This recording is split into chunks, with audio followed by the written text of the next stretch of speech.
Meaning of Hispanicist. Hispanicist. Hispanicist. Hispanicist. Hispanicist.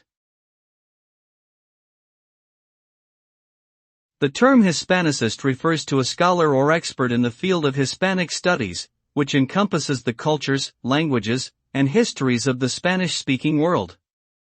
Hispanicists may focus on literature, art, language, history, politics, or other aspects of Hispanic culture. They may conduct research, teach courses, publish academic articles and books, and participate in conferences and other scholarly activities. Within the field of Hispanic studies, there are many different approaches and perspectives, and Hispanicists may hold diverse opinions and interpretations. In summary, a Hispanicist is a specialist in the study of the Hispanic world and its various facets.